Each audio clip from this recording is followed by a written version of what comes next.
The deeper part of the question is, so prove to me that the Democratic Party is racist now.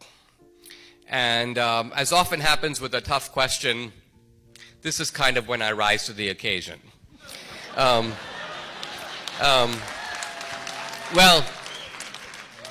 let me just say this. If one goes today to the Democratic-controlled inner city, and we're talking here about some 24 cities entirely dominated by the Democratic Party. There's not a Republican in sight. I argue that we will see in them now all the 5 features of the slave plantation that Kenneth Stamp outlined in his classic work, The Peculiar Institution. In a description of the plantation, Kenneth Stamp identifies 5 things that you would see on a slave plantation. Number 1, broken down, dilapidated, and unsafe housing. Number 2, broken families.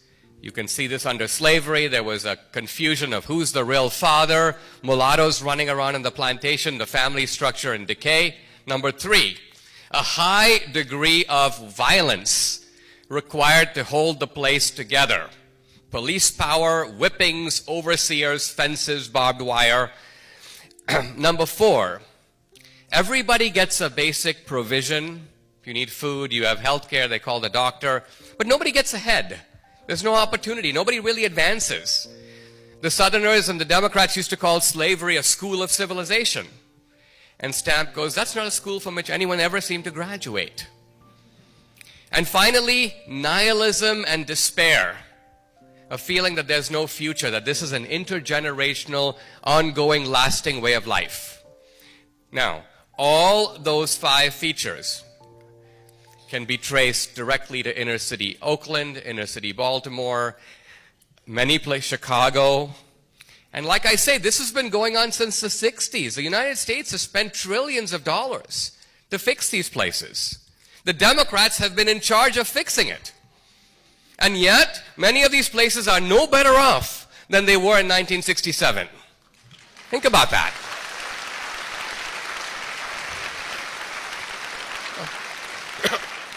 So, at the very least, this reflects a callous and shocking disdain for the welfare of the people who live in those communities.